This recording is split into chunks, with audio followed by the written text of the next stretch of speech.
A large amount of new land is coming to one of our state's national parks. In honor of this, a big celebration was held, which the West Virginia senators attended. Newswatch reporter Jordan Massey has more information. The Conservation Fund and the U.S. National Park Service are celebrating 963 acres of land being added to the preserve section of the New River Gorge National Park and Preserve. This land expansion will likely attract more people to come to West Virginia since the preserve portion is designated for activities that aren't typically allowed in the national park. However, with outdoor activities like hunting and fishing playing such a large role in West Virginia's culture, this new territory will mean a lot for the Mountain State. Usually if you have a national park designation, you don't allow hunting in this type. If you do national park and preserve, which is how we wrote the bill, it basically we preserved our tradition and our culture. But the national park designation, so in the national park area that we designated, there's no hunting in that area. But with the preserve, there is hunting in other areas, so we've added 963 acres to that park, which really balances it out to truly be a national park with a preserve.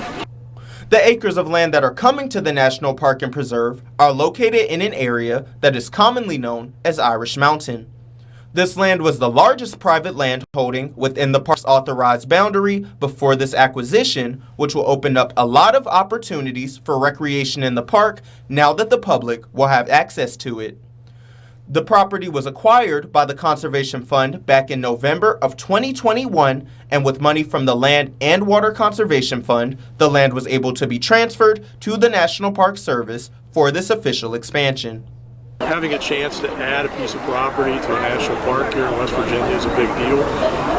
And in particular, this acquisition will add to the part of the park that is the preserve, so it allows some more intense, different kind of uses. The trails, the hiking, the hunting that Senator Manchin indicated is so important to us here in West Virginia. So we've got LWCF funding coming into the state, and just a chance to increase this asset. U.S. Senators Joe Manchin and Shelley Moore Capito, as well as U.S. Representative Carol Miller, supported the use of federal funding to make this project possible. The announcement and celebration event for this land expansion was held at the Sandstone Visitor Center at 11 a.m. In Meadowbridge, Jordan Massey, Newswatch.